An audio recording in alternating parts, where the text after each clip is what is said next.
경상북도 안동의 작은 마을에 위치한 기와집에서 한 여자가 홀연히 사라졌다.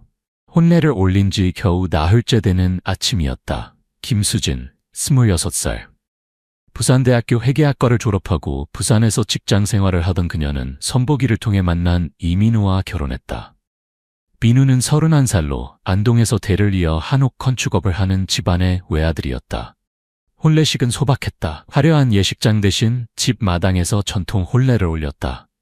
하얀 원삼을 입은 수진은 수줍게 미소 지었고 하객들은 새색시가 얌전하고 예쁘다고 칭찬했다.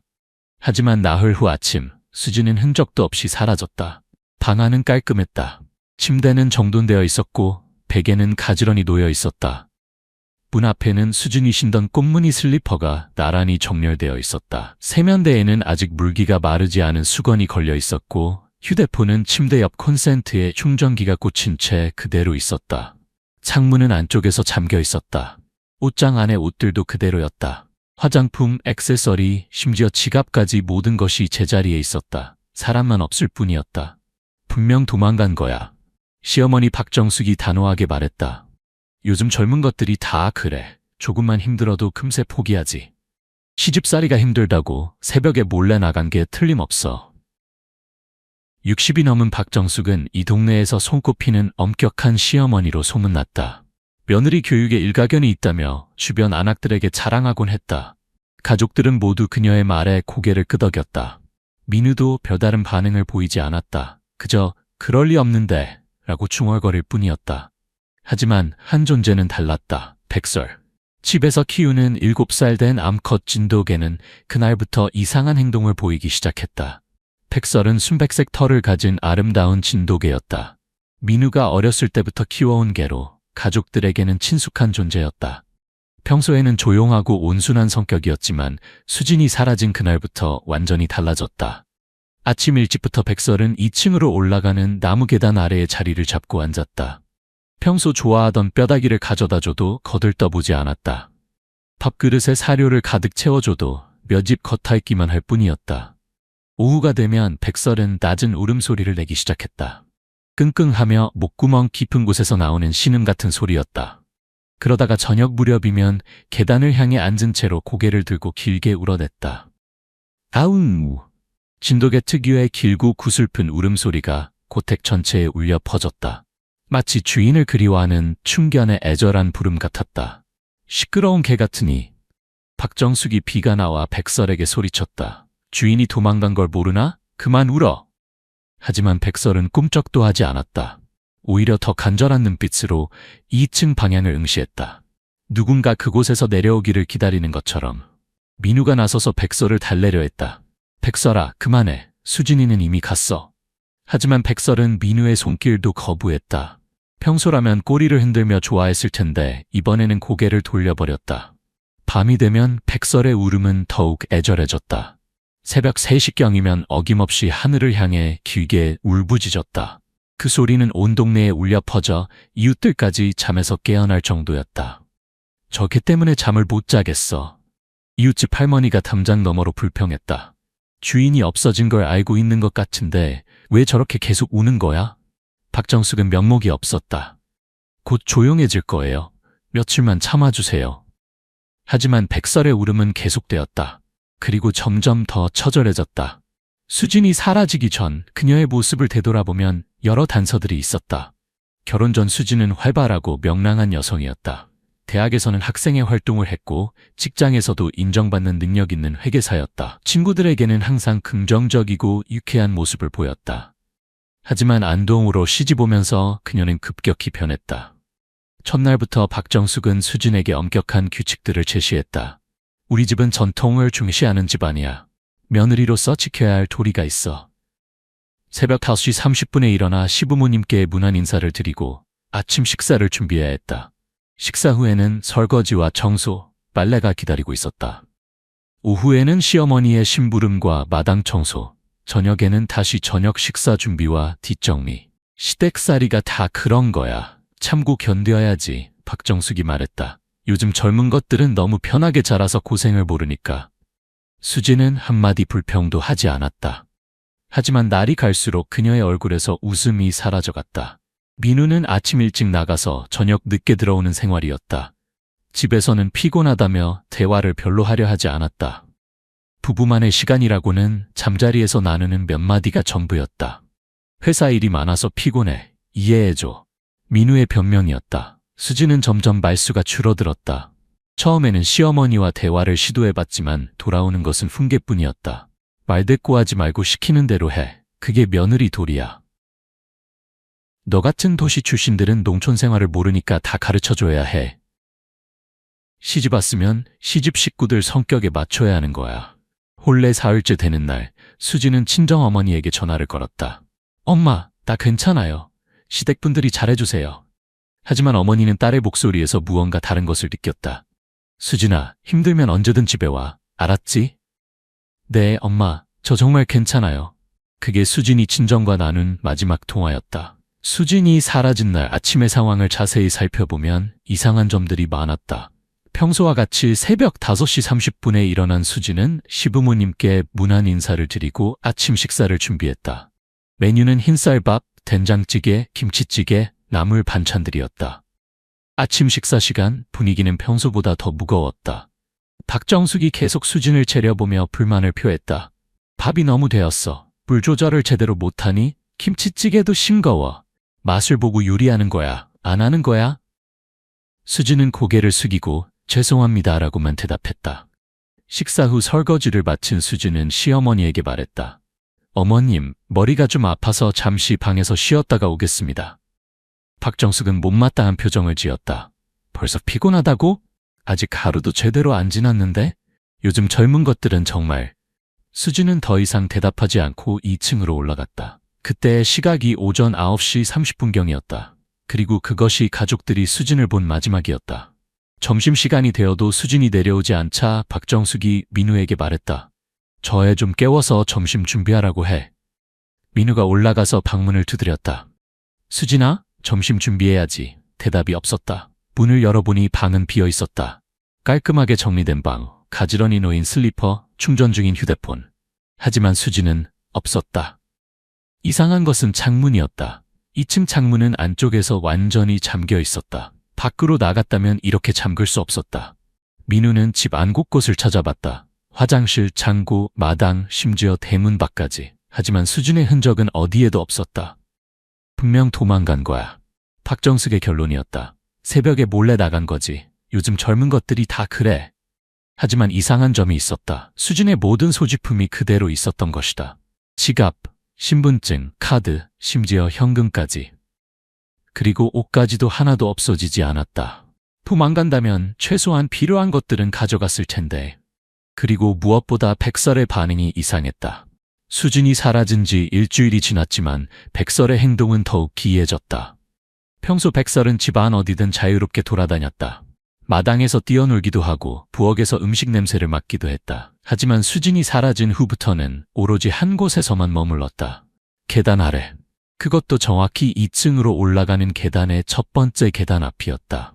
마치 누군가 내려오기를 기다리는 것처럼 앉아서 위를 바라보고 있었다. 더 이상한 것은 백설이 집 뒤편 부엌 쪽을 향해 자주 울부짖는다는 것이었다. 특히 밤이 되면 부엌 방향을 향해 앉아서 길게 울어댔다.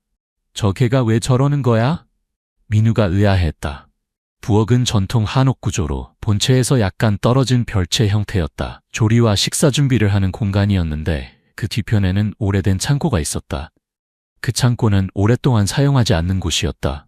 민우의 할아버지 때부터 온갖 잡동사니들을 쌓아둔 곳으로 가족들도 거의 들어가지 않았다. 창고에 쥐라도 있나? 박정숙이 추측했다. 하지만 백설의 울음은 단순히 쥐에 대한 반응과는 달랐다. 더 간절하고 애절했다. 마치 무언가를 알리려는 듯한 울음이었다. 어느 날 밤, 백설의 울음소리가 유난히 길고 처절했다. 이웃집에서 항의 전화까지 걸려왔다.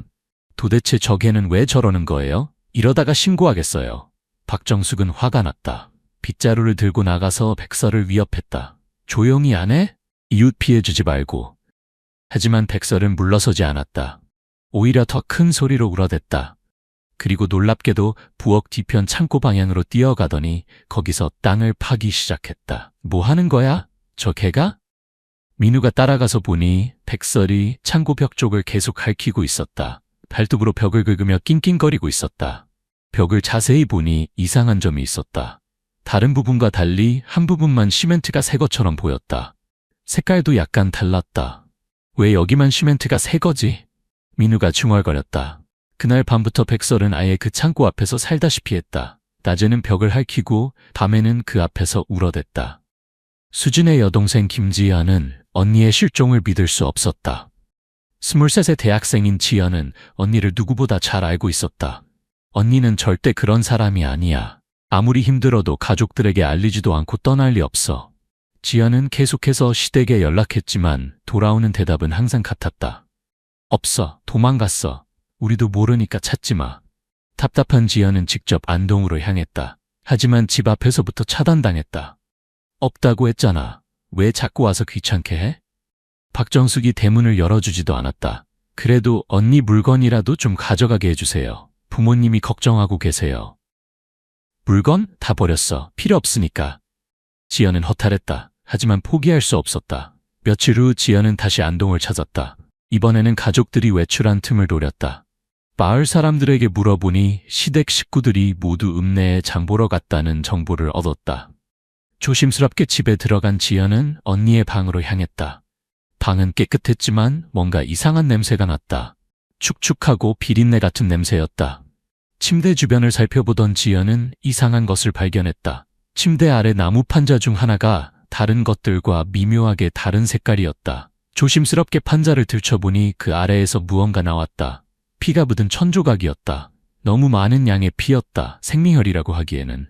지연은 손이 떨렸다. 휴대폰으로 사진을 찍었다. 그때 뒤에서 소리가 났다. 뭐 하는 거야? 민우였다. 일찍 돌아온 것이었다. 지연은 당황했다. 저기 언니 물건 좀 정리하려고. 민우는 침대 아래를 보더니 얼굴이 굳어졌다. 그건 그냥 여자들한테 흔한 일이야. 생리 때문에. 하지만 민우의 목소리는 떨리고 있었다. 그리고 눈빛이 불안해 보였다. 언니가 정말 도망간 거예요? 지연이 물었다. 그럼 뭐겠어? 시집살이가 힘들다고 나간 거지. 그럼 왜 이런 게 있는 거예요? 지연이 핏자국을 가리켰다. 민우는 대답하지 못했다. 그저 빨리 가라고만 말했다. 지연은 더 이상 머물 수 없었다. 하지만 확신했다. 언니에게 무슨 일이 일어났다는 것을. 지연은 서울로 돌아가서 본격적인 조사를 시작했다. 먼저 경찰서에 실종 신고를 했다. 성인이 가출한 경우 48시간이 지나야 신고 접수가 가능합니다.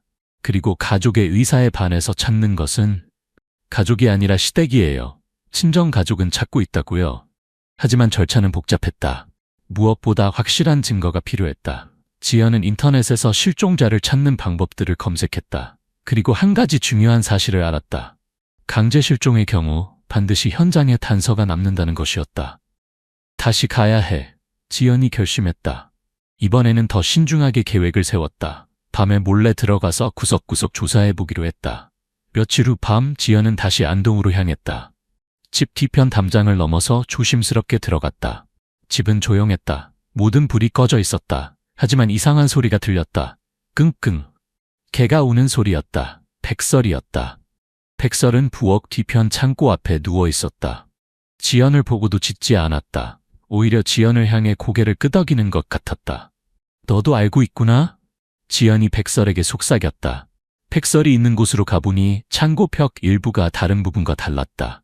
새로운 시멘트로 발라놓은 것 같았다. 지연은 귀를 벽에 대고 들어봤다. 처음에는 아무것도 들리지 않았다. 하지만 몇 분 후 아주 희미한 소리가 들렸다. 똑, 똑, 똑. 누군가 벽을 두드리는 소리였다. 너무 작아서 의식하지 않으면 들을 수 없을 정도로 희미했다. 지연의 심장이 뛰기 시작했다. 혹시 언니가? 언니? 언니야? 지연이 벽에 대고 작은 소리로 불렀다. 그러자 두드리는 소리가 더 빨라졌다. 똑똑똑똑. 지연은 확신했다. 언니가 살아있다는 것을. 지연은 즉시 서울로 돌아가서 도움을 요청했다. 경찰, 소방서, 시민단체 등 어디든 연락했다. 하지만 문제가 있었다. 사유지에 함부로 들어가서 벽을 부술 수 없다는 것이었다. 법적인 차가 필요했다. 확실한 증거가 있어야 해요. 단순히 소리가 들렸다는 것만으로는 시간이 너무 오래 걸릴 것 같았다. 지연은 다른 방법을 생각했다. 그날 밤 지연은 몇 명의 친구들과 함께 다시 안동으로 갔다. 건축학과를 다니는 친구, 토목공학과 친구, 그리고 법학과 친구까지. 너무 위험해. 만약 잘못되면? 친구들이 걱정했다. 내 언니야, 도와줘. 결국 친구들도 동의했다. 밤 12시 일행은 다시 그 집으로 향했다. 백설은 여전히 창고 앞에 있었다. 이번에는 지연 일행을 보고 꼬리를 살짝 흔들었다. 마치 기다리고 있었다는 듯이. 건축학과 친구가 벽을 자세히 살펴봤다. 여기 부분만 시멘트가 새 거네. 최근에 발린 것 같아. 그리고 안쪽이 비어있는 것 같은데? 토목공학과 친구가 작은 망치를 가져왔다. 조심스럽게 시멘트를 깨뜨리기 시작했다. 똑똑똑. 안에서 다시 소리가 들렸다. 이번에는 더 크게. 언니 거기 있어? 지연이 소리쳤다. 지연아? 희미하지만 분명한 목소리가 들렸다. 언니 수진의 목소리였다. 벽을 완전히 부수는 데는 2시간이 걸렸다. 그리고 그 안에서 나온 것은 폭 1.5m, 높이 2m 정도의 작은 공간. 그 안에 수진이 웅크리고 있었다. 12일 동안 그 작은 공간에 갇혀있던 수진은 뼈만 남아있었다. 머리카락은 엉클어져 있었고 옷은 더러워져 있었다. 하지만 살아있었다. 지연아. 수진이 힘없이 웃었다. 늦었네. 언니. 지연이 울음을 터뜨렸다. 수진을 조심스럽게 밖으로 옮겼다. 햇빛을 본 수진은 눈을 제대로 뜰 수 없었다. 12일 동안 어둠 속에 있었던 탓이었다. 백설이 조심스럽게 다가와서 수진의 손을 핥았다. 수진이 백설의 머리를 쓰다듬으며 말했다. 고마워 백설아. 네가 없었다면? 즉시 병원으로 이송된 수진은 탈수, 영양실조, 극심한 스트레스 상태였다. 의사는 하루만 늦었어도 위험했을 것이라고 했다. 며칠 후 수진이 어느 정도 회복했을 때 진실이 밝혀졌다. 시어머니가 갑자기 서류를 내밀었어. 수진이 떨리는 목소리로 말했다. 부모님이 주신 땅을 시댁 명의로 바꾸라고. 그 땅은 수진의 부모가 딸의 미래를 위해 마련해둔 소중한 재산이었다. 당연히 수진은 거절했다. 그랬더니 갑자기 화를 내시더라고. 시집온년이 감히 시어머니 말을 안 들어? 하면서 뺨을 때리셨어. 수진이 저항하자 민우가 나서서 아내의 팔을 붙잡았다. 그리고 시어머니는 더욱 화를 냈다. 너 같은 년은 혼을 내야 정신을 차려. 그 과정에서 수진이 머리를 벽에 부딪혀 기절했다. 깨어났을 때는 이미 그 작은 밀실 안이었다. 처음엔 금방 나갈 수 있을 거라고 생각했어. 그냥 겁주는 건 줄 알았거든. 하지만 하루, 이틀, 사흘이 지나도 아무도 풀어주지 않았다. 하루에 물 한 병과 건빵 몇 조각만 작은 구멍으로 넣어줄 뿐이었다. 말을 걸어도 대답이 없었어. 그냥 투명인간 취급이었어. 더 충격적인 것은 들려오는 대화였다. 너무 오래 가둬두면 안 되는 거 아니야? 민우의 목소리. 괜찮아. 저 정도 정신력이면 일주일 정도는 버틸 거야. 그러다가 항복하겠지. 박정숙의 대답. 그들은 수진을 사람이 아니라 길들여야 할 짐승으로 생각하고 있었던 것이다. 수진의 증언을 들은 지연은 분노했다. 하지만 더 놀라운 것은 백설의 이야기였다. 백설이가 계속 울어댔다고 했지? 그게 다 이유가 있었던 거야. 수진이 말했다. 수진에 따르면 밀실 안에서도 백설의 울음소리가 들렸다고 했다. 특히 밤마다 정확히 같은 시간에 울어댔다. 처음에는 그냥 우연인 줄 알았어. 하지만 매일 밤 같은 시간, 같은 패턴으로 우니까 나를 찾고 있다는 걸 알았어. 수진은 벽을 두드려서 백설에게 신호를 보냈다. 그러면 백설도 더 크게 울어댔다. 백설이가 우는 소리를 들으면서 아, 나를 잊지 않고 있구나 하는 생각에 견딜 수 있었어.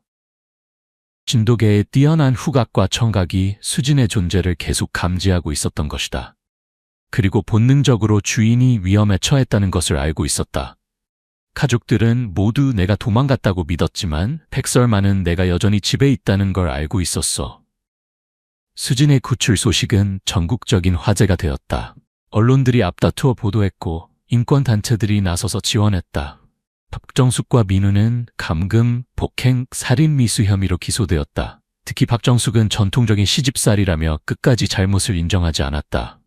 요즘 젊은 것들이 너무 약해서 그래. 옛날에는 다 그렇게 살았어. 하지만 법원은 달랐다. 판사는 어떤 이유로도 인간을 감금할 권리는 없다며 중형을 선고했다. 박정숙은 징역 5년, 민우는 징역 3년을 선고받았다. 재판 과정에서 놀라운 사실들이 더 밝혀졌다. 이 가문에서는 대대로 며느리들을 가혹하게 대했다는 것이었다. 민우의 어머니인 박정숙도 젊은 시절 시어머니에게 비슷한 대우를 받았다고 했다. 대를 이어 내려오는 악습이었던 거죠. 담당 검사가 말했다.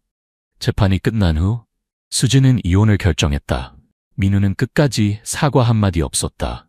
미안해. 어머니가 시킨 일이었어. 그게 민우가 한 유일한 말이었다. 수진은 부산으로 돌아가지 않고 안동에 남기로 했다. 백설과 함께. 이곳에서 새롭게 시작하고 싶어요. 수진이 말했다. 도망가는 것보다 이겨내는 게 더 의미 있을 것 같아요. 수진은 안동 시내에 작은 한복 디자인 스튜디오를 열었다. 백설 공방이라는 이름이었다. 백설은 수진의 새로운 삶의 파트너가 되었다. 매일 아침 수진과 함께 공방에 나가고 저녁에는 함께 산책을 했다. 공방 입구에는 작은 팻말이 걸려 있었다. 세상에서 가장 충실한 친구, 백설이와 함께하는 공간. 수진의 이야기가 알려지면서 백설은 유명해졌다. 많은 사람들이 백설을 보러 공방을 찾아왔다. 정말 똑똑한 개네요. 어떻게 주인이 갇혀 있다는 걸 알았을까요? 진돗개는 원래 영리하지만 백설이는 특별해요. 수진이 대답했다. 사람보다 진실을 더 잘 알아보거든요. 어떤 할머니는 백설의 머리를 쓰다듬으며 말했다. 사람들은 눈으로 보고 귀로 들어도 모르는 경우가 많은데 이 개는 마음으로 알았구나.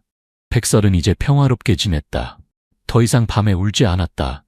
대신 매일 수진을 지켰다. 공방에서 일할 때도 집에서 쉴 때도 항상 수진 곁에 있었다. 수진의 사건은 한국 사회에 큰 파장을 일으켰다. 며느리 학대, 가정폭력, 전통이라는 이름으로 자행되는 인권 침해에 대한 사회적 관심이 높아졌다. 국회에서는 가정 내 감금죄를 신설하는 법안이 통과되었다. 그리고 며느리들을 위한 상담센터와 보호시설들이 전국적으로 확산되었다. 수진은 여러 언론과 인터뷰를 했다. 저는 특별한 사람이 아니에요. 그냥 운이 좋았을 뿐이죠. 백설이가 있었고 동생이 포기하지 않았고 도와주는 사람들이 있었으니까. 하지만 아직도 어딘가에서 누군가는 고통받고 있을 거예요. 저처럼 운이 좋지 않은 사람들이. 수진은 피해자들을 위한 상담 활동도 시작했다. 매주 토요일에는 공방에서 무료 상담을 했다. 말하기 어려우면 말하지 마세요. 그냥 여기 앉아있기만 해도 괜찮아요. 몇 년이 지나면서 백설은 늙어갔다. 하얀 털에 더 많은 흰 털이 섞였고 걸음걸이도 느려졌다. 하지만 여전히 수진을 지켰다. 다만 예전처럼 활발하지는 않았다. 대부분의 시간을 공방 한 구석에서 수진을 바라보며 지냈다. 어느 날 백설이 아팠다. 수의사는 고령으로 인한 자연스러운 노화라고 했다. 얼마나 더 함께할 수 있을까요? 수진이 물었다. 글쎄요, 개에게도 사명이 있다고 하잖아요. 자신의 사명을 다했다고 생각하면 편안하게 떠날 거예요.